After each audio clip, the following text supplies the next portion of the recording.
శ్రీమతి మాలతీ చందూర్ గారి పాశ్చాత్య నవలా పరిచయం 5వ భాగం 24/5/20 స్కార్లెట్ లెటర్ అనే నవలను పరిచయం చేస్తుంది. భర్తని సంసారాన్ని వదిలి సాంఘిక ధర్మాలను అతిక్రమిస్తూ ప్రేమ కోసం వెళ్ళిపోయే స్త్రీకి ముక్తి మోక్షం లేదు.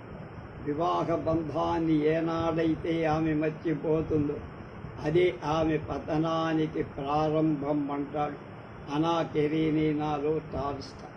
తల్లిదండ్రుల తెలివి తక్కువ ఆడపిల్లలు ఎన్ని కష్టాలను లోనయ్యేది హృదయ విదారకంగా చూపిస్తాడు టెస్లో థామస్ హాల్. వాస్తవిక జీవితానికి కలలకు మధ్య ఉన్న దూరం చూపిస్తూ నిష్ప్రయోజనమైన పగటి కలలు. మదాం బావరి తన జీవితాన్ని ఎలా నాశనం చేసుకుందో చెబుతాడు గుస్తావ్ ఫ్లాబర్ట్. స్త్రీ తప్పులు ఎందుకు చేస్తుంది, పతనం పొందాక ఆమె జీవితం ఎలా అంతము. టాల్స్టాయ్, హార్డీ, ఫ్లాబర్ట్ ముగ్గురు ఎంతో సానుభూతితో చెప్పారు. ఇంతవరకు స్త్రీ చుట్టూ అల్లిన కథలకు నథానియల్ హథారన్ సృష్టించారు. స్కార్లెట్ లెటర్కి చాలా తేడా. స్కార్లెట్ ఫీవర్ అని ఒకటి ఉంది. సముద్రాల మీద ప్రయాణం చేసేవాళ్ళు పగులుకుండా వస్తుందా. అలాగే తప్పులు ఎందుకు చేస్తా, ఏ కారణం వల్ల హెస్టర్ తప్పు చేసి అనే ప్రశ్నని వదిలి ఆమె చేసిన తప్పుకు సంఘం శిక్ష విధిస్తే ఆ శిక్షను శాంతంగా ఓర్మితో ఎలా అనుభవించిందో హృదయ విదారకంగా చెప్పాడు అథార.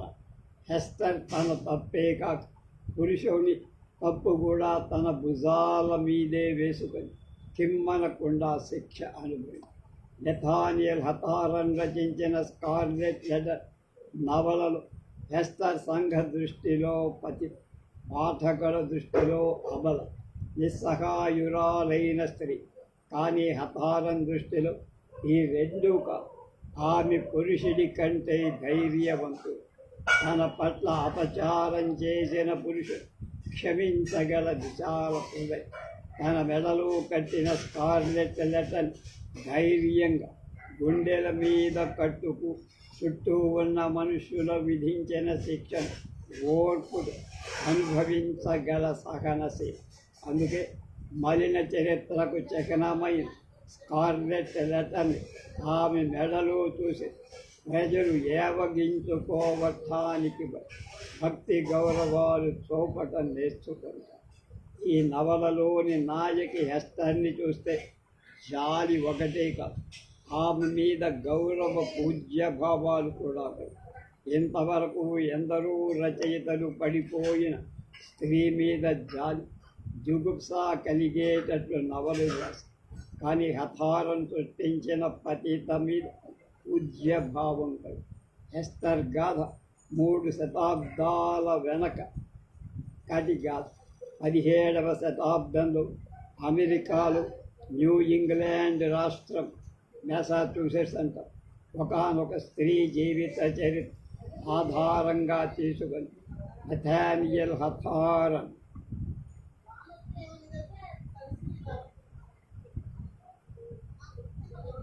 స్కార్లెట్ లెటర్ రచించారు. అతను అమెరికన్ రచయిత. హథారన్ ఇంకా చాలా నవలలు రాశాడు, కానీ అన్నిట్లో స్కార్లెట్ లెటర్ తలమానిక. స్కార్లెట్ లెటర్ చదివేక పతితులంటేనే కాదు, స్త్రీ జాతి పట్లే ఒక కొత్త పవిత్ర భావన కలు. 17వ శతాబ్దిలో ఒకానొక మధ్యాహ్నం వేళ ఈ కథ ప్రారంభం. అది ఒక సామాన్యమైన ఊరు. ఆ ఊళ్ళో కూడా అన్ని ఊళ్ళోని పోలీస్ స్టేషన్, జైలు, మధ్యశిల, మత గురువు, చర్చి అన్నీ. ఇంకా మిట్ట మధ్యాహ్నం కాలం ఆ ఊరి ప్రజలంతా గేటు వద్ద గుమికూడి ఉన్నారు. అది హెస్టర్ను విచారించి శిక్షించే రోజు. వివాహిత అయి అధర్మ ప్రవర్తన చే ఒక ఆడ శిశువుని కంటుంది హెస్టర్. ఆమె అప్పటికి 2 ఏళ్ల క్రితం బ్రిస్టన్ గురించి ఈ ఊరొచ్చి ఆమె భర్త సముద్రయానంలో మరణించాడు, బతికున్నాడు తెలియదు. అటువంటి పరిస్థితిలో వివాహం అయిన హెస్టర్ తప్పు మార్గాన పడి ఒక శిశువుని కని శిశువుకు 3 నెలలు. ఈ అత్యాచారాన్ని సంఘం, న్యాయశాస్త్రం, చర్చి ఏవీ సహించవు. ఇటువంటి పని చేసిన హెస్టర్ని ఆమె పాప పంకిలంలోకి తోసిన పురుషుణ్ణి ఆ ఇద్దరిని ఆ రోజున నడు బజార్లో విచారిస్తారు. అందుకే ఆ ఊరి వారంతా జైలు గేటు దగ్గర గుమ్ముకూడారు. జైలు తలుపులు తెరుచుకొని గుమ్మంలో 3 నెలల పసిగుడ్డును 2 చేతుల్లో ఉంచుకొని హెస్టర్ నిల్చో. గ్రామస్తులందరి కళ్ళు ఆమె మీదే ఉంది. దూషించిన వాళ్ళు తిడుతున్నారు, జాలిపడ్డవాళ్ళు జాలిపడుతున్నారు. ఆమె మెడలోని స్కార్లెట్ లెటర్ వంక జనప్రవాహపు నేత్రాలు తీక్షణంగా చూస్తాయి. హెస్టర్ మెడలో ఏ అనే స్కార్లెట్ లెటర్ ఆమె చేసిన పాప కార్యానికి చిహ్నం. ఆమె ఒడిలో పాప కూడా హెస్టర్ పతనానికి చిహ్నం. పసిపాపని ఒకసారి గుండెలకు హత్తుకొని సిగ్గుతో శోభతో హెస్టర్ ముఖం ఎర్రబడి ఒక్కసారి తన మెడలోని స్కార్లెట్ లెటర్ వంక తన ఒడిలోని పాప వంక చూసి ధైర్యంతో అడుగులు వేసుకుంటూ పోలీసులు వెంట రాగా నడి బజార్లోకి అక్కడున్న ఎత్తైన స్థలంలో నిలబడింది హెస్టర్. ఒక స్త్రీ చేసిన పాప కర్మని, ఆ స్త్రీ పట్ల అత్యాచారాన్ని జరిపిన పురుషుడు ఇద్దరినీ విచారించేందుకు ఆ గ్రామస్తులు, మత గురువు అంతా గుమికూడారు. ఆ గుంపులోనే ఉన్న ఒకానొక పురుషుడు హెస్టర్ వంక ఎంతో ఆశ్చర్యంగా తేరిపార చూస్తున్నాడు.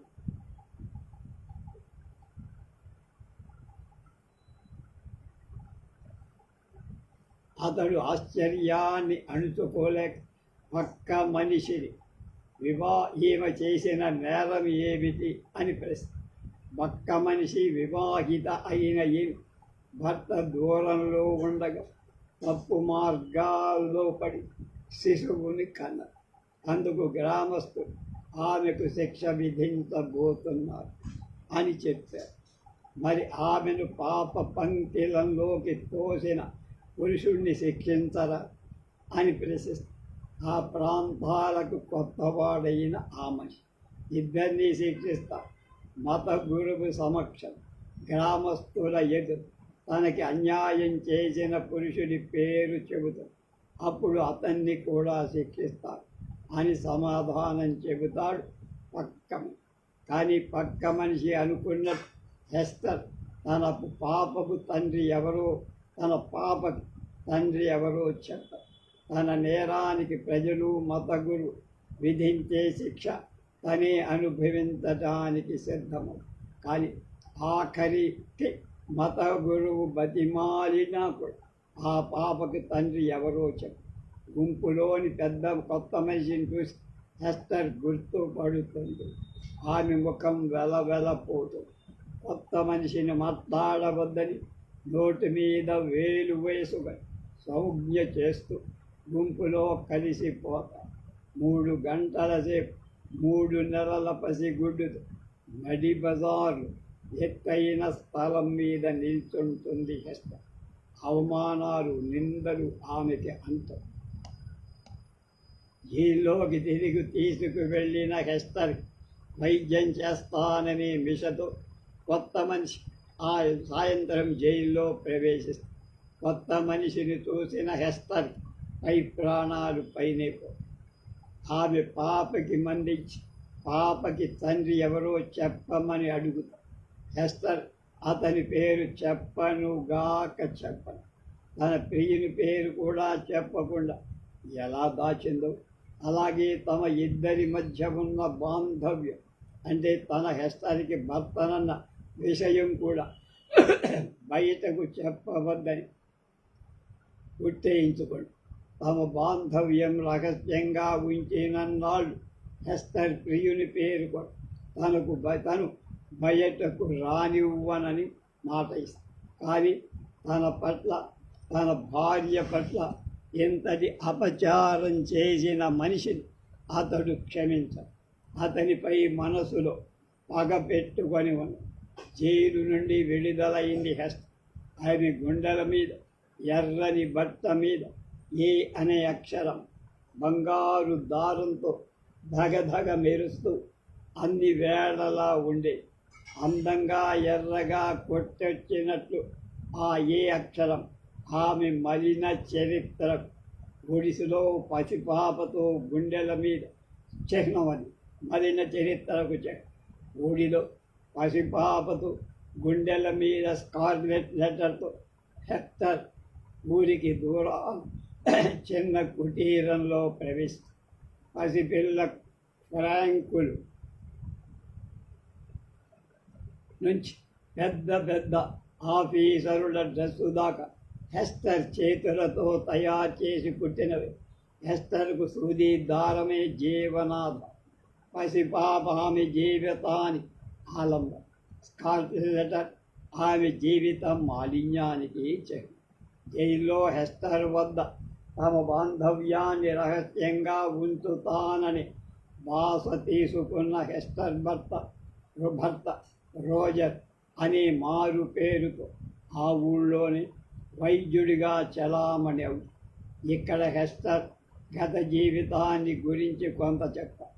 పొడుగ్గా సన్నగా రాజ టీవీలో ఉన్న హెస్టర్ రోజర్ దృష్టిని ఆకర్షి జీవితకాలమంతా పుస్తకాల్లో గడిపిన రోజర్ ఒక శుభమయంలో హెస్టర్ని పెళ్లి చేసుకుంది. వాళ్ళిద్దరి మధ్య ప్రేమ కంటే గురు శిష్య బాంధవ్యం ఎక్కువ. పుస్తకాల మధ్య సర్వకాలాలు గడుపుతున్న హెస్టర్ భర్త నావ ప్రయాణానికి వెళుతూ భార్యను న్యూ ఇంగ్లాండ్ రాష్ట్రానికి మెసాచ్యూసెట్స్ పంపుతారు. 2 ఏళ్ల పాటు సముద్రయానంలో అష్ట కష్టాలు పడి భార్య వద్దకు చేరే వేళ అతను ఆ భార్య నడిబదారు ఎత్తైన స్థలం ఊరి పెద్దలందరి మధ్య చూస్తూ హృదయం 1000 ఒక్కలై హెస్టర్ తన పట్ల చేసిన అన్యాయాన్ని క్షమించాడు. కానీ హెస్టర్ పట్ల అత్యాచారాన్ని జరిపి ఆమెను ఒక్కదానే ఈ శిక్ష అనుభవింపచేసి పిరికి బంద మాదిరిగా దాక్కుని ఆ పాప తండ్రి రోజర్ క్షమించలేకపోవడమే కాదు, అతని మీద కత్తి కట్టి తమ సంసారాన్ని విచ్ఛిన్నం చేసి తన భార్యను అవమానపాలు చేసిన వాడి మీద పగ పట్టుకొని కూర్చుంది. తగిన సమయం కోసం మారు పేరు ఆ ఊళ్ళోనే వైద్య వృత్తిలో ఉండిపోయారు. ఆ ఊరి మత గురువైన ఆర్థర్ అంటే అందరికీ గౌరవం. ఇంగ్లండ్లో చదువుకు వచ్చిన యువక మత గురువు పసిపిల్లల నుంచి వృద్ధుల దాకా అందరికీ చాలా భక్తి. చర్చిలో అతని ఉపన్యాసాలు తన్మయం చెందని వాళ్ళు లేరు. అటువంటి మత గురు ఆరోగ్యం నాటికి క్షీణిస్తుంటే ఊరి వారందరికీ ఆతృత కలిగి అప్పటికే రోజరిస్తున్న మందులు మంచి పని చేయటంతో ఊరి వారంతా రోజర్ని మత గురువు ఆర్థర్కి వైద్యుడిగా నియమి. రోజర్ ఆర్థర్ల మధ్య రోగి వైద్యుల సంబంధం కంటే స్నేహమే ఎక్కువ. ఆర్థర్కి దేహ రుగ్మత ఏం లేదు, అతని రుగ్మత మానసిక. ఈ మానసిక రుగ్మత దేహారోగ్యాన్ని చెడగొట్టి అతని మానసిక రుగ్మతకి కారణాలు వెతుకుతున్నాడు వైద్యుడైన రోజు. ఏళ్ళు గడిచాయి. 3 నెలల హెస్టర్ యొక్క పసిపాపకు 3 సంవత్సరాలు వచ్చాయి.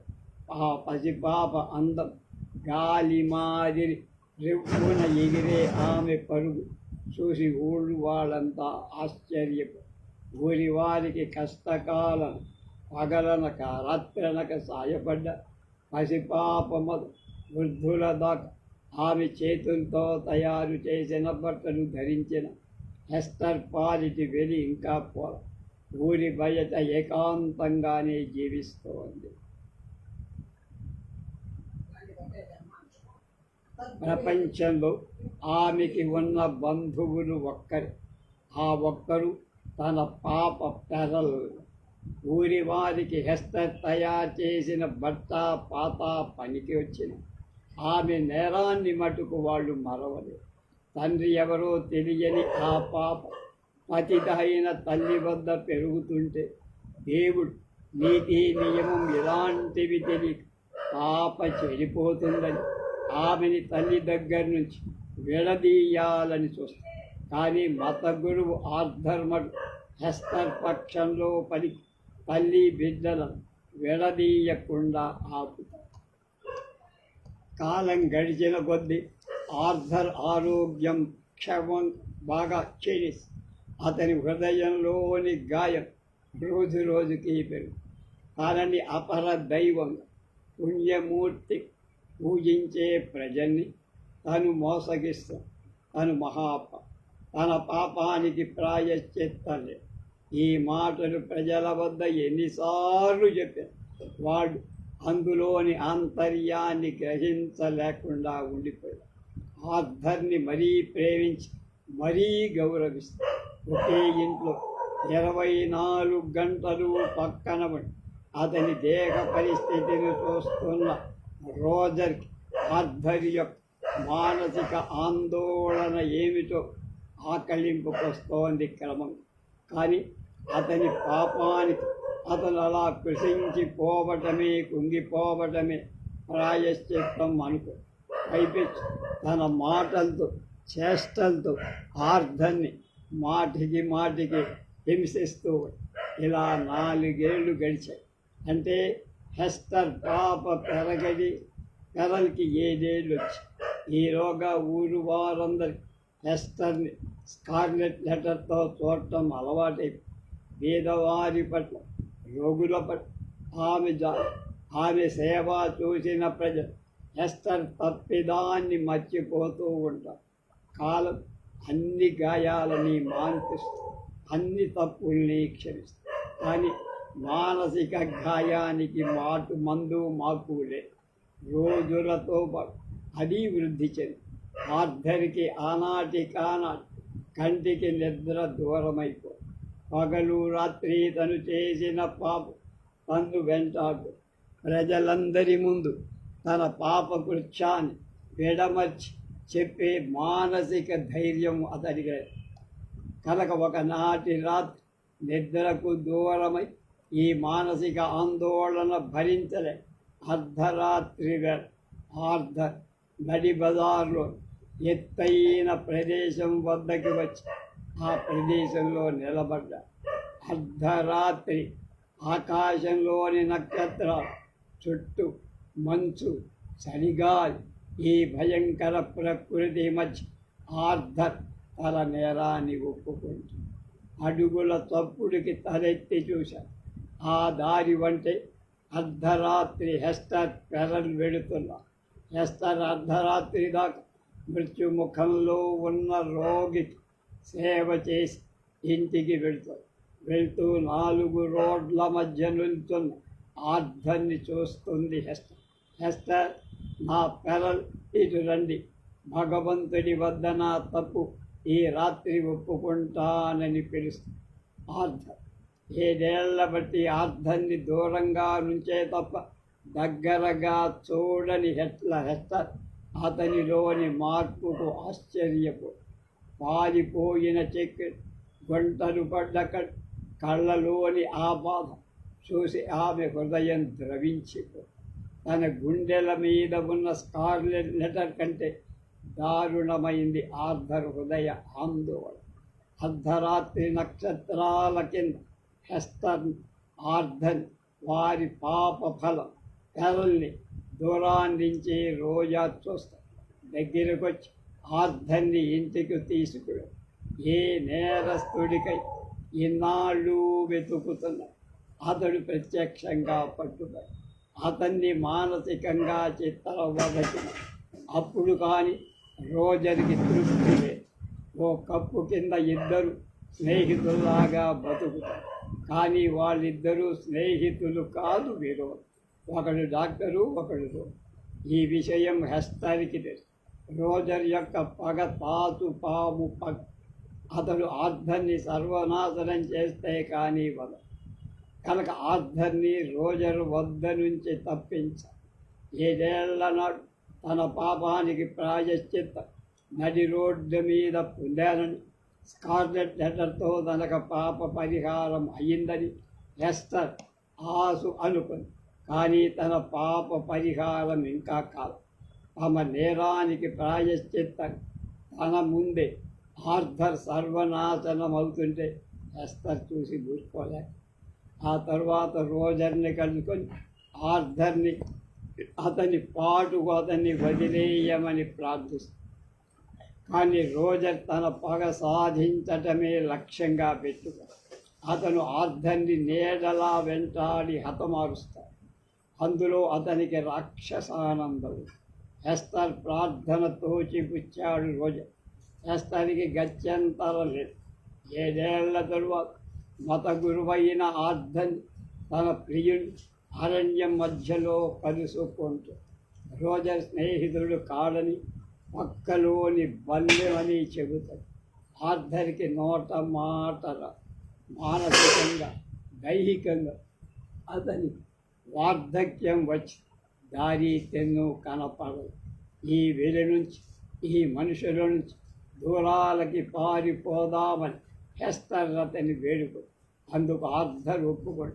తనని అవమానించి మనుషుల నుంచి వేరుపరిచే స్కార్లెట్ లెటర్ గుండెల మించి తీసేది తను కూడా అందరికి మళ్ళీ జీవించవచ్చునని కలలుగంటూ హెస్టర్ మెడలోని స్కార్లెట్ లెటర్ తీసి దూరంగా విసిరేస్తాడు. దూరాన ఆడుకుంటున్న పెరన్ని పిలిచి ఆర్థర్కి పరిచయం చెయ్యబోదు. తల్లి గుండెల మీద ఉన్న స్కార్లెట్ లెటర్తో ఆడుకోవటం పెరల్కి చిన్నతనం నుంచి అలవాటు. అది కాక తల్లిని ఒంటరిగా చూడటం తప్ప మరో మనిషితో చూడటం అలవాటు లేదు. అటువంటిది తల్లి గుండెల మీద స్కార్లెట్ లెటర్ లేదు. పక్కన ఉన్న మనిషితో తల్లి మాట్లాడుతుంది. ఇదంతా ఆమె కలవరపరిచి పెరలు ఏడుస్తుందే కానీ తల్లి దగ్గరకు రాదు. హెస్టర్ మీద సంఘమే కాదు, వీధి కూడా కనికరం చూడదు. దూరంగా విసిరి పారేసిన కళంకాన్ని తిరిగి మెలకు కట్టుకుంటే కానీ పెరలు తల్లి దగ్గరకు రాదు. అప్పటికి 4వ రోజులు వీరంతా ఓడలో బయలుదేరు. రోజర్కి తెలియకుండా ఆ ఓడ మీద ఆర్థర్, హెస్టర్, పెరల్తో పాటు వెళ్ళిపో. అది వాళ్ళ ప్లాన్. 3 రోజులుంది ఎన్నికల రోజు ఉదయం మత గురువు ఆర్థర్ దైవ ప్రార్థన చేసి ఉపన్యాసం ఇవ్వాలి. ఆ మర్నాడు అతను హెస్టర్తో కలిసి పారిపోయి ఎన్నికల రోజు ఉదయం పుర ప్రముఖులు, మత గురు అందరూ పుర వీధులంబడి ఊరేగి ఆర్థర్ ముఖంలోని శాంతిని, కళ్ళల్లోని ప్రశాంతతని ప్రజలు ఆశ్చర్యంతో చూస్తారు. ఆనాటి అతని ఉపన్యాసాన్ని వేణోళ్ళ పొగడు 4 రోడ్లు కలిసే తోటికి ఊరేగింపొచ్చి అక్కడున్న ఎత్తైన ప్రదేశానికి పక్కగా హెస్టర్ ఆమె చెయ్యి పట్టుకొని పెరలుంచును. జనసందోహానికి దూరంగా నిల్చుని ఉంది హెస్టర్. ఆర్థర్ చుట్టూ చూశాడు. దూరాన హెస్టర్ పెరల్ కలం. అతనికి ఎదురుగా 4 రోడ్లు కలిసే చోటు ఉన్న ఎత్తైన స్థలం. 7 ఏళ్ల క్రితం ఊరు ప్రజలంతా ఈ స్థలం మీద హెస్టర్ని నిలబెట్టి ఆమెకి శిక్ష విధించి ఆనాడు శిక్ష అనుభవించేందుకు తాను ఆమె పక్క నిలబడలేకపోయాడు. కానీ ఇవాళ నేరం ఒప్పుకునే ఆత్మశక్తి తనకు వచ్చి గబగబా మెత్తెక్కాడు. ఎత్తైన స్థలం మీద నుంచి హెస్టర్, మా పెరల్ రెండిటు అన్న. చుట్టూ జనం ఆశ్చర్యంతో చూస్తారు. హెస్టర్ మెత్తెక్కి ఆమె చెయ్యి పెట్టుకొని పెరల్ కూడా ఎక్కింది. ఒక చేత్తో పెరల్ దగ్గరికి తీసుకున్నాడు. పెరల్ హెస్టర్ మీద క్షీణిస్తున్న తన దేహాన్ని ఆంచి ఏడేళ్ల క్రితం ఈ స్త్రీతో ఇక్కడ నిల్చోవాల్సిన నేరస్తుణ్ణి నేను పెరికి పంద మాదిరిగా పారిపోయి ఈనాడు మీ ముందు నా నేరాన్ని ఒప్పు పైనున్న దేవుడు నా తప్పు క్షమిస్తే శాంతితో చచ్చిపోదు. ఇదిగో స్కార్లెట్ ఎర్రటంటూ 2 చేతులతో తన కోటు పర్రు నచ్చించేసి అమితాశ్చర్యంతో పడిపోతున్న మత గురువు గుండెల వంక జన సందోహమంతా వంగి చూసి అతని గుండెల మీద ఏ స్కార్లెట్ లెటర్, చర్మం మీద ఏ అనే పెద్ద మత్సము, హెస్టర్ మెడల్ స్కార్లెట్ లెటర్, మత గురువు గుండెల పైన చర్మం మీద స్కార్లెట్ లెటర్. ఆర్థర్ ఒక్కసారి కరల్ని దగ్గరికి తీసుకొని హెస్టర్ వంక కన్నారా చూశారు. భగవంతుణ్ణి క్షమించమన్నట్లు పైకి చూస్తే ప్రాణాలు విడిగా. జీవితంలో మంచి అయి చెడై ఒక లక్ష్యం పెట్టుకొని అది సాధించక మునిపే ఆ లక్ష్యం వేళ్ల మధ్య నుంచి జారిపోతే జీవితానికి అర్థం ఉండదు. ఆర్థర్ మరణంతో రోజర్ కూడా ఇంచుమించు మరణమే జరిగింది. ఆ పైన 1 ఏడాది లోపల వాడు చచ్చు. రోజర్ వదిలిన ఆస్తిపాస్తులతో పెరల్ పెరిగి పెద్దదై ఇక హెస్టర్, ఆర్థర్, రోజర్ ఇద్దరూ మరణించారు. ప్రజలు ఆమె పతనాన్ని మర్చిపోయారు. అయినా ఆమె స్కార్లెట్ లెటర్ మెడలు ధరిస్తూ లేవని ఆమె మాలిన్య గాథకి చిహ్నమైన స్కార్లెట్ లెటర్ రోగుల పాలి, పతితుల పాలి, ఒకరేమి ఆపదలో ఉన్న ప్రతి వారి పాలిట ఆప్త బంధువై. అది స్కార్లెట్ లెటర్. నథానియల్ హఠారం రాసిన మెసాచ్యూసెట్స్లో ఉండేవాళ్ళు. ఆన్ ద ఈవ్ అనే ఇంకో నవల. జీవితంలో అనుభవం మీద మంచి చెడ్డలు నిర్ణయించుకోగలిగినట్లే పుస్తకాలు కూడా చదవడు. ఈ రైటర్ మంచివి రాస్తాడు, ఈ రైటర్ చవకబారు రాస్తాడు అని నిర్ణయించుకోగలరు. అంతేగాని మొదలు పెడుతూనే మంచి పుస్తకాలే చేతిలోకి రావాలి అనుకోవటం కొంతవరకు సాధ్యపడదేమో అని. మనకంటే పెద్దవాళ్ళు, బాగా తెలిసిన వాళ్ళు ఈ రచయిత మంచివి రాస్తాడు, రచయిత పుస్తకాలు ఫలానివి చదువు అని సలహా ఇస్తే చాలా అదృష్టమే. అలా పక్కన ఎవరైనా గైడ్ చేస్తూ ఉంటే సాధ్యమైనంత వరకు అనవసరమైన నిరుపయోగమైన పుస్తకాలు చదవటం తప్పుతుంది. అలా ఏ పుస్తకాలు చదవాలో సలహా ఇచ్చే స్నేహితులు కానీ పెద్దవారు దొరకకపోతే ఏం చెయ్యాలి అనే ప్రశ్న వస్తుంది. బుక్ రివ్యూలను చూసి చదువుకోవటం ఉండనేవి. నవలతో పాటు స్వీయ చరిత్రలు, మహాపురుషుల డైరీలు చదవటం అలవరుచుకుంటూ అందులో వాళ్ళని ఆకర్షించి వారికి ఇష్టమైన గ్రంథాలు వాళ్ళు ఉదహరిస్తూనే ఉంటారు. దాన్ని బట్టి చాలా మటుకు మనం ఏ రచయిత ఎలా రాస్తారు, ఏ పుస్తకాల వల్ల మనకు ప్రయోజనం ఉంటుంది ఇలాంటివి తెలుసుకోవాలి.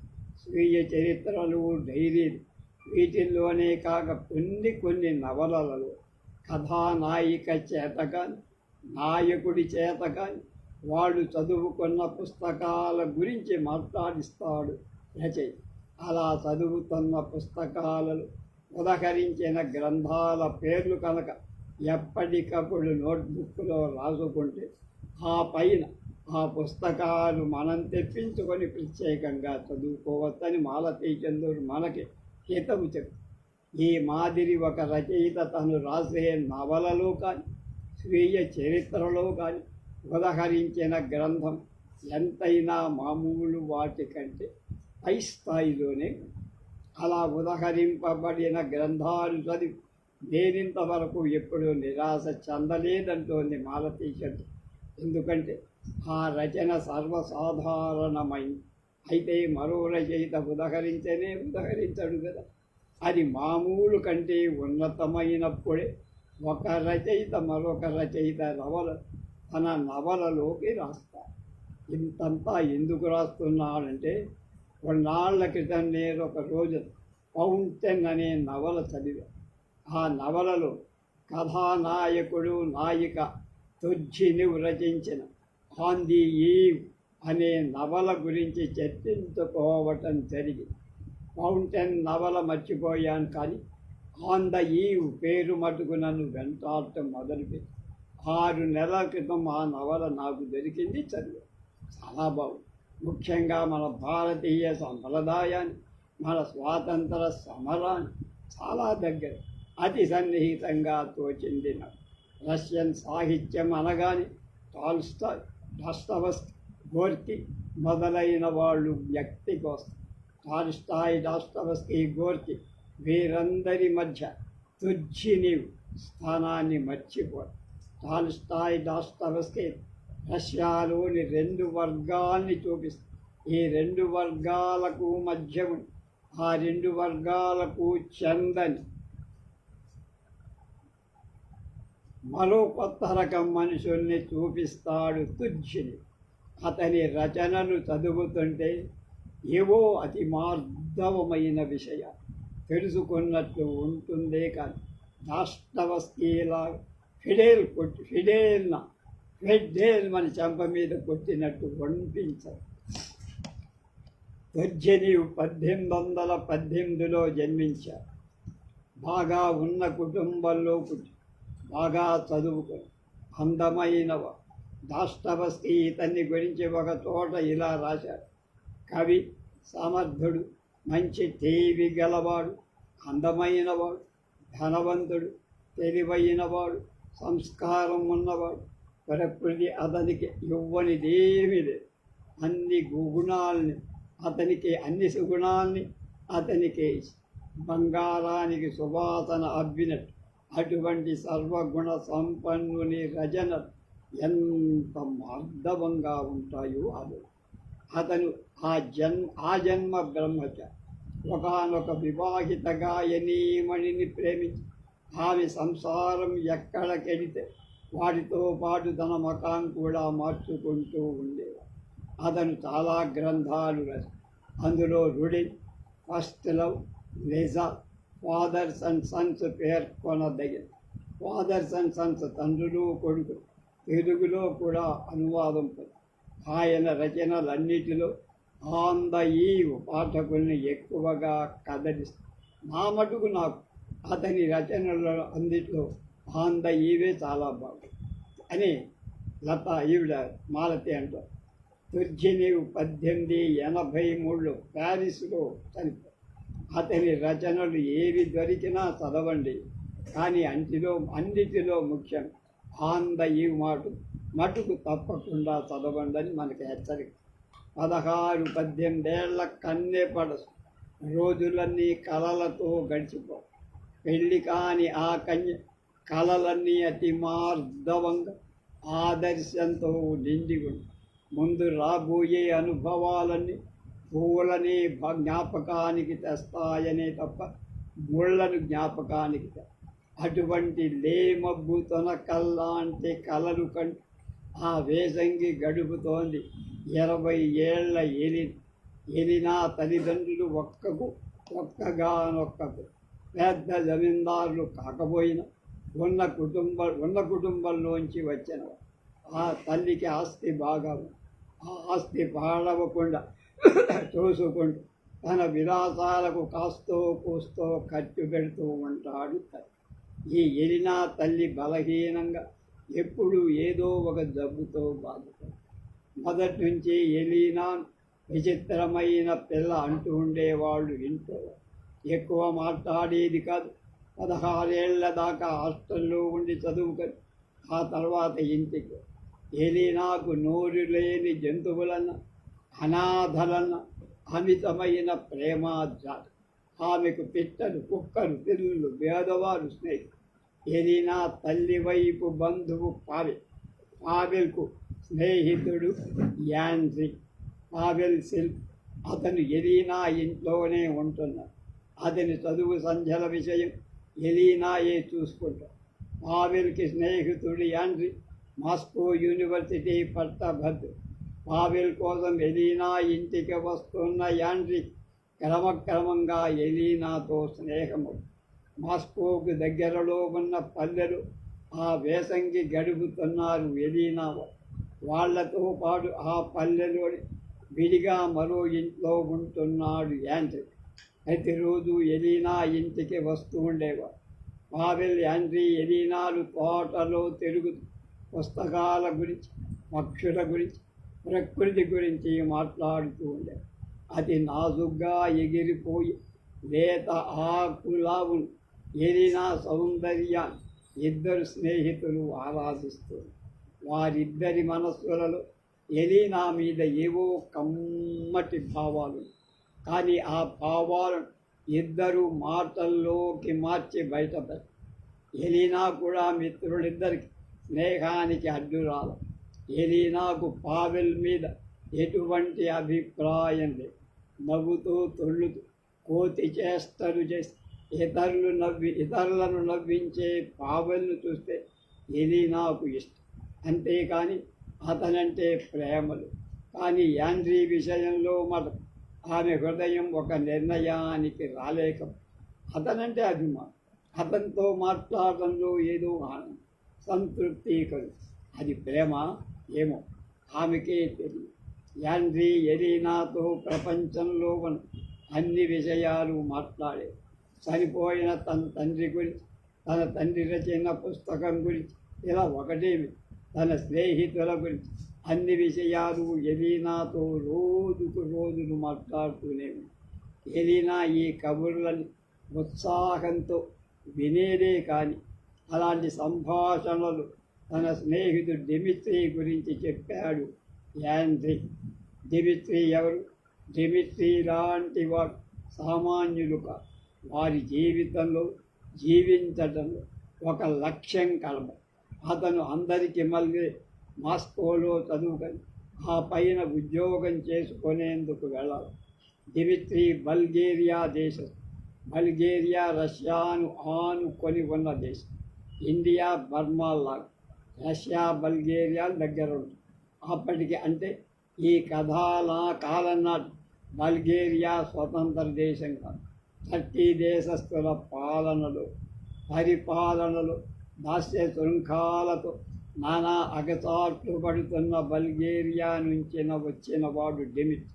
మాతృదేశాన్ని శృంఖలాల నుంచి ఎలా విడిపించాలి అనేది అతని ఏకైక లక్ష్యం. మాతృదేశ స్వతంత్రం కోసం ప్రాణాలు కూడా ఒడ్డేందుకు సిద్ధంగా ఉన్నాడు డిమిత్రీ. పరపాలనలో ఉన్న బల్గేరియా దరిద్రంతో బాధపడుతూ కూడా అందరూ తలా కాస్త కూడబెట్టి డిమిత్రీ మాస్కో యూనివర్సిటీలో చదివించారు. వారి ఆశలన్నీ డిమిత్రీ మీద. చూడటానికి డిమిత్రీ చాలా మోటుగా ఉంటాడు, కానీ అతి సామాన్యుడి మాదిర పైకి కనిపించిన అతనిలో ఆరని చిచ్చు. ఆ చిచ్చు డిమిత్రీ ముఖాన్ని ఒక విధమైన తేజస్, కళ్ళ తీక్షణత కలిగి. అటువంటి డిమిత్రీ తన స్నేహితుడైన డిమిత్రీ గురించి యాండ్రీ ఎలీనాతో చెప్పాడు ఒకసారి. ఎలీనాకు అతని గురించి వింటుంటే ఏదో కొత్త ప్రపంచపు కవాటాలు బారులు తీసి తనను ఆహ్వానిస్తున్నట్టు తోచి. ఆమెకు తెలియకుండానే డిమిత్రీ మీద గౌరవం, భక్తి, అతనితో పరిచయం చేసుకోవాలని ఆసక్తి కలిగి యాండ్రీ డిమిత్రీ పైవారం మాస్కో వెళ్ళి వచ్చేటప్పుడు వెంట పెట్టుకొస్తానని ఎలీనాతో చెప్పారు. కొందరి మధ్య అపూర్వ బాంధవ్యం అంటారే, అలాంటిది ఏర్పడు. ఈ జన్మలో కాకపోయినా ఏ పూర్వ జన్మలోనూ ఇద్దరికీ బాంధవ్యం ఉందా అనిపిస్తుంది. ముక్కు మొగం ఎరగని పరాయి దేశస్థుడు డిమిత్రీ. కానీ అతను రష్యన్ కన్య హృదయం ఏవేవో ఆలోచనలు జరగొడుతున్నాయి. మనసుని ప్రేమతో బంధించేందుకు జాతులు, సముద్రాలు అడ్డురావు. అందుకే కాబోలు మనవాళ్ళు అడవిలోని ఉసిరికాయ, సముద్రంలోని ఉప్పుకు మధ్య సంబంధం ఏమిటి అంటూ ఉంటారు, ఊరగాయ సంబంధం. అటువంటి విచిత్రమైన బంధం ఏర్పడుతుంది ఎలీనా హృదయం.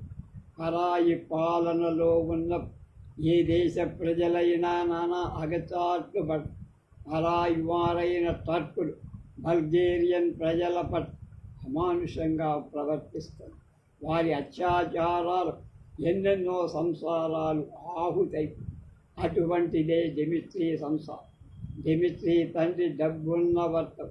అతను రష్యా తరచుగా వచ్చి రష్యాతో వర్తక సంబంధాలు కల్పించు.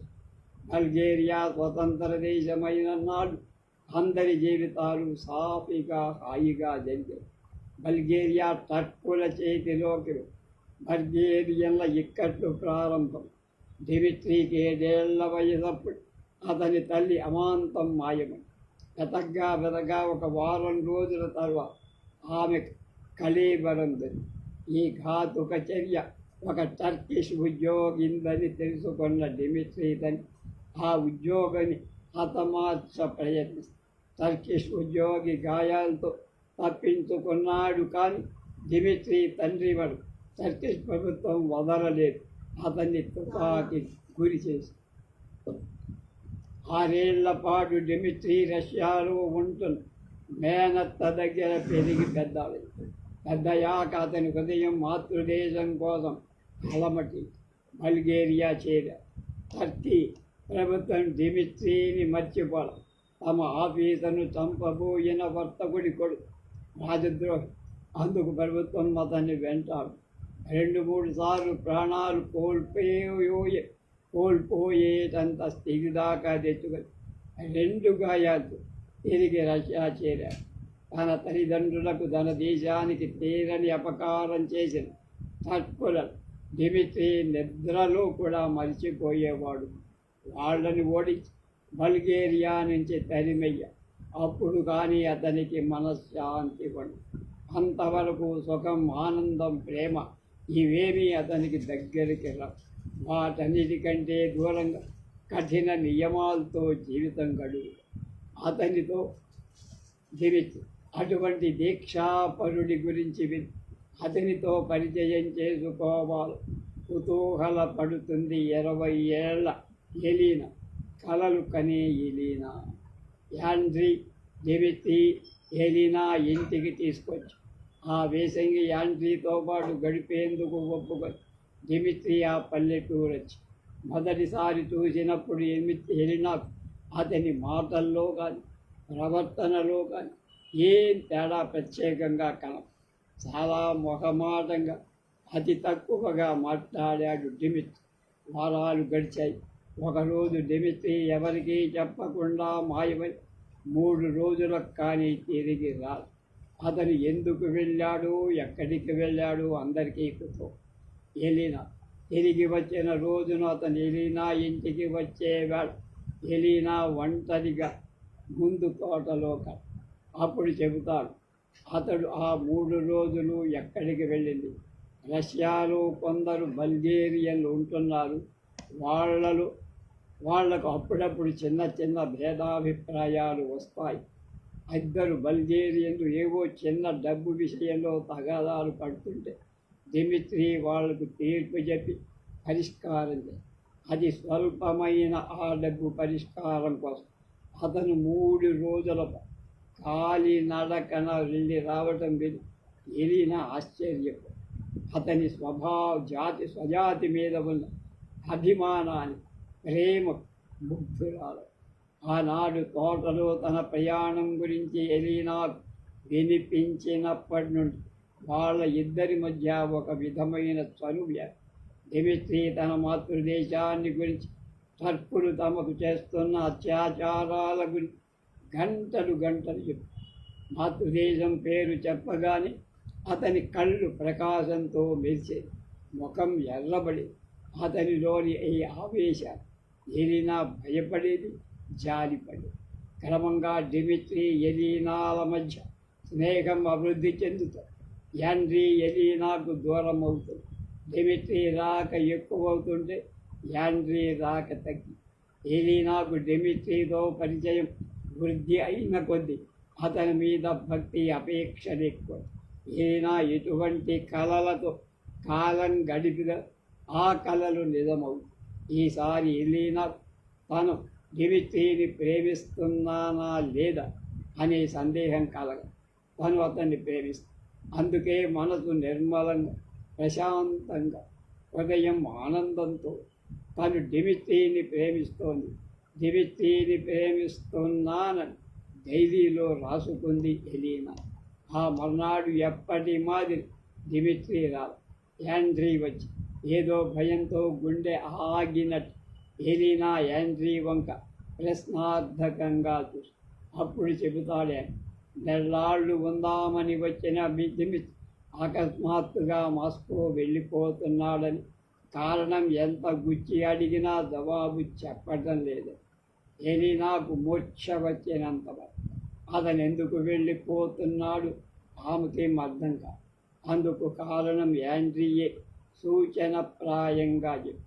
అంతకు 2 ఏళ్ల క్రితం డిమిత్రి ఒక వేసంగిలో ఇదే మాదిరి అకస్మాత్తుగా పల్లెవిడ్స్ పట్టణానికి వచ్చి.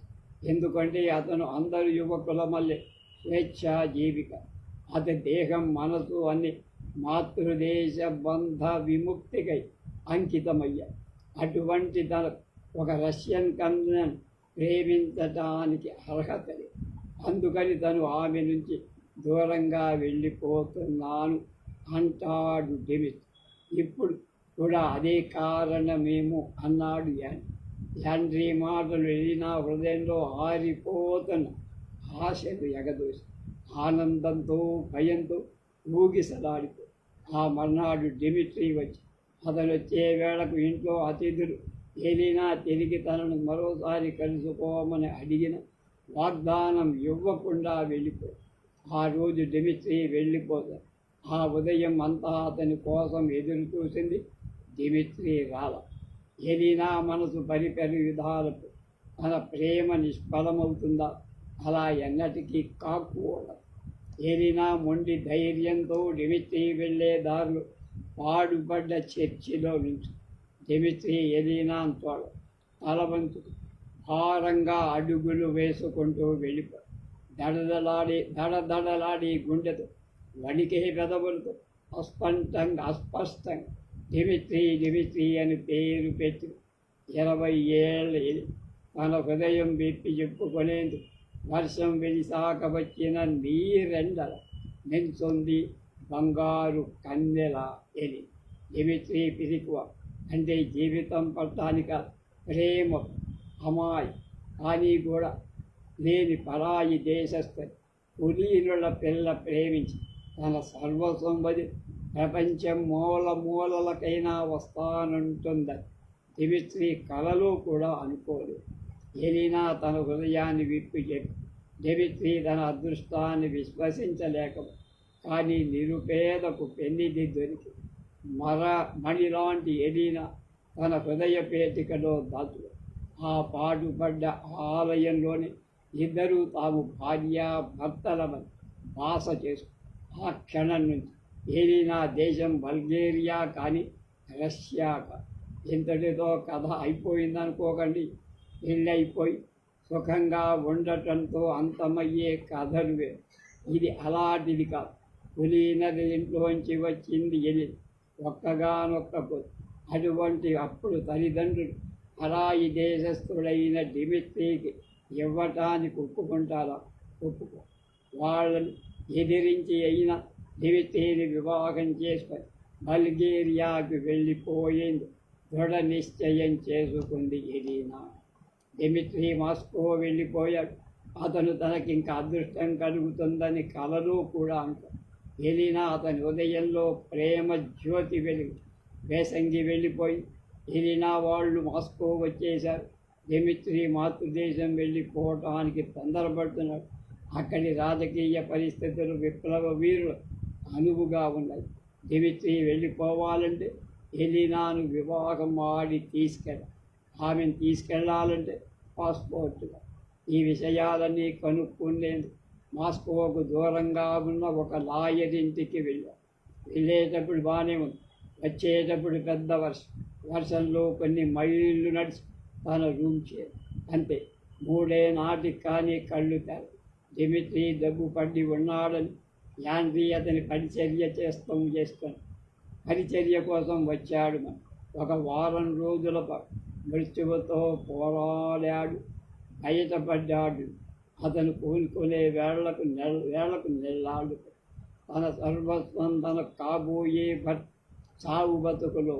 కానీ తను వెళ్ళి సపర్య చెయ్యటానికి అటు తల్లిదండ్రులు ఇటు ప్రేమ వీటి మధ్య నలిపి తెలియదు. ఇంత మానసిక క్షోభలు ఆమెకు ధైర్యం చెప్పి ఆమె తరపున స్నేహితునికి పరిచర్య చేస్తున్నాడు. అతని స్నేహ హృదయానికి ఏదైనా చేయెత్తి నమస్కరించి డిమిట్రీ పూర్తిగా కోల్పోవాలి. కానీ ఒక ప్రక్క మాతృదేశపు పరిస్థితుల్లో విషమిస్తూ కాలం గడిచిన కొద్దీ దేశంలోకి మనుషులు వెళ్ళటమే కష్టమవుతోంది. ఎలీనా తల్లిదండ్రులతో తన ప్రేమ విషయం చెప్పకుండా రహస్యంగా డిమిట్రీని వివాహం మాట. ఈ విషయం తెలుసుకొని తల్లిదండ్రులు ఉపవాసాలు చేశారు, కేకలేశారు, బెదిరించారు, ఏడ్చారు. కానీ లాభం. ఎలీనా తన నిశ్చయానికి తిరుగులేదు. కన్నీటితో ఒక్కగానొక్క కూతురు బల్గేరియన్ దేశస్థుని వెంట తాము ఎరుగని దూర తీరాలకు పంపారు ఎలీనా తల్లి. ఎలీనా విధిని తన చేతుల్లో తీసుకు బల్గేరియా బంధ విముక్తికై భర్త వెంటపై మాస్కోలో జబ్బుపడ్డ డిమిట్రీ పూర్తిగా కూలిపోరు. కానీ అతని ముఖంలో ఆనందం, కళ్ళలో ప్రేమ నృత్యం చేస్తారు. తను మాతృదేశానికి వెళుతున్నాడు. అక్కడికి వెళ్ళి తన దేశానికి పరపాల నుంచి విడిపిస్తారు. ఈ స్వతంత్ర సమరంలో తనకు తోడు నీడగా తనను ప్రేమించిన ఎలీనా ఉంది. అంతకంటే ఏ పురుషుడికి ఇంకా ఏం కావాలి? మాస్కో వదిలాక డిమిట్రీ మళ్ళీ దబ్బుపడి వియన్నాలో 2 నెలల పాటు ఉండిపోవాలి. బలహీనంగా దగ్గుతూ ఉన్న డిమిట్రీతో ప్రయాణం చేస్తోంది. గుండె రాయి చేసుకొని బల్గేరియా చేరాలంటే చాలా మీదుగా సెర్బియా చేసి అక్కడి నుండి బల్గేరియాకి వెళ్ళాలి. ఇదొక్కడేదా, మిగతా దారులన్నీ అతనికి మూసివేయబడి మాతృదేశంలోకి అతను రహస్యంగా ప్రవేశి మనసులో ఆదర్శాల ఊహ పరుగులెత్తుతుంది. కానీ దేహం మాత్రం అతన్ని మోసం చేస్తారు. ఇద్దరూ వెనిస్ వచ్చారు. వెనిస్ హోటల్లో ఉన్న అక్కడి నుంచి వాడు పడవ మీద జారా చేరాలి. వాళ్ళిద్దరినీ జారా తీసుకెళ్లేందుకు మాతృదేశం నుంచి మనిషి పడవతో వస్తాడు. పడవ కోసం అతను తన దేశానికి తీసుకుపోయే పడవ కోసం 1000 కళ్ళతో ఎదుర్కొస్తాడు. వెనిస్ సర్వాంగ సుందరంగా వెన్నెల, సన్నని మంచు, పడవవాడు పాటలు ఇవన్నీ దంపతుల్ని సౌందర్యపు అంతుల దగ్గర తీసుకువెళ్ళి వెనీస్ వచ్చిన 3వ రాత్రి నాట్య ప్రదర్శన చూసి ఆ పండు వెన్నెల్లో నడిచి ఇద్దరూ హోటల్ చేశారు. ఇది నాకు మనసులో మిత్రి ఆరోగ్యం గురించి భయం, కానీ అతని ఉత్సాహం చూసి అడ్డు చెప్పలేదు. ఆ రాత్రి డిమిట్రీకి జ్వరం. తెల్లవారి వేళకు అతనికి అమిత జ్వరంతో బాధతో లేదు. అతనికి ఒక్కటి ఆలోచన, తాను మాతృదేశం చేరాలి. తన కోసం కనిపెట్టుకున్న జన్మభూమికి చేరాలి. కానీ పడవ రాలి. తెలివి తప్పుతుంది. డిమిట్రీ పడవ కోసం మధ్య అడుగుతూ నిరాశతో కళ్ళు మూసుకుంటున్నాడు. ఇది నాకు విచారం, భయం ఇలాంటివేం లేవు. ఆమె హృదయం కారడు కట్టుకుపోయి తను ఏం తప్పు చేసి తామిద్దరూ ఏ పాపం చేశారు? దేవుడు తమకు ఎందుకు ఇలా శిక్ష విధిస్తున్నాడు? ప్రేమించడం తప్ప, ప్రేమించిన వాడిని పెళ్ళాడి సర్వస్వం అతనికే నమ్ముకొని రావటం తప్ప ఆఖరికి భగవంతుని ప్రార్థించే ఓపిక కూడా లేకుండా పోయింది. ఎరిన చీకటి పడి పడవవాడు రాలేదా అని మళ్ళీ ప్రశ్నించే ఆఖరిసారి ఎలీనా వద్ద సెలవు తీసుకొని ఈ లోకం విడిచి వెళ్ళిపోయాడు. అతని ఆదర్శాలు, ఆశలు అన్నీ అతనితో పాటు తీసుకువెళ్ళిపోయాడు. 20 ఏళ్ల ఎలీనా దిక్కు దివాణలే, పరాయి దేశపు హోటల్, భర్త మృత కళేబరం, రాత్రివేళ అలా ఒంటరిగా వివాహమై 3 నెలలైనాక ఏ బౌటివాడి కోసం డిమిట్రీ ఆఖరి క్షణం దాకా తపన చెందాడు. ఆ బూటువాడు గంట ఆలస్యం. మానవ జీవితంలో కొన్ని మహత్తరమైనవి అలా ఆలస్యంగా జరుగుతుంది. అందులో ఆంతర్యం విధాతకేది. ఏదైనా ఏమైందని కదా భర్త శవపేటిక తీసుకొని మృత కళేబరంతో జోరా మీదుగా అదే పడవలో బల్గేరియా లేనిన్ నుంచి మాస్కోలో ఉన్న ఏలినా తల్లి పేర ఓ ఉత్తరం వచ్చింది. మంచుకో చెడకో మా ఇద్దరి జీవితాలు పెనవేసుకుపోయాయి. డిమిత్రి ఇక లేడు. ఇక దేహాన్ని బల్గేరియా తీసుకువెళ్ళు. డిమిత్రి దేశమే నా దేశం. నాకు వేరే దేశం లేదు. భగవంతుడు అన్ని పనులు ఏదో ఒక ప్రయోజనం చోతో చేస్తాడని డిమిత్రి తను వెళ్ళిపోతూ నాకు బల్గేరియన్ ప్రజల్ని ఆ దేశాన్ని అప్పగించాను. ఆ పని పూర్తి చేసి అతని ఆత్మకు శాంతి చేకూర్చడమే నా ఆశ. మీరు నా కోసం బ్రతకండి. ఆ ఈ ఉత్తరం చూసుకొని తల్లిదండ్రులు దుఃఖించారు. తల్లిదండ్రులే ఎందుకు, మనం కూడా కన్నీరు కాలుస్తాం కదా. ఆ ఉత్తరం చదువుతుంటే బల్గేరియాలో యుద్ధం అయ్యాక ఏలినా తండ్రిదండ్రులు ఆమె కోసం వెతికారట. ఎక్కడ ఆమె జాడకం. కొందరు ఆమె విప్లవకారుల్లో కలిసి క్షతగాత్రులకు సేవ చేస్తోందారు. కొందరు పడవసులు బల్గేరియా చేరలేదు. మధ్యలో తుఫాను వచ్చి కొట్టుకుపోయిందని. ఏమైనా పడవ బల్గేరియా చేరింది. డిమిత్రి మాతృదేశపు గడ్డ మీద దీర్ఘ నిద్రపోతున్నాడు అంటే మనకు ఎలినాకు మళ్ళీనే మనశ్శాంతి కదా. అతని చరమవాంఛ తీర్చిందని అనుకున్నాం. ఎందుకంటే మానవుడు తన అంతిమ ఘడియ తల్లిని తలుచుకోండి. డిమిత్రికి తల్లి లేదు. ఆఖరికి మాతృభూమి కూడా లేకుండా పోయిందంటే మనసులో దేవినట్లు అవుతుంది కదా అని ఈ పరిచయాన్ని ముగించారు మాలతీ చంద్రుడు.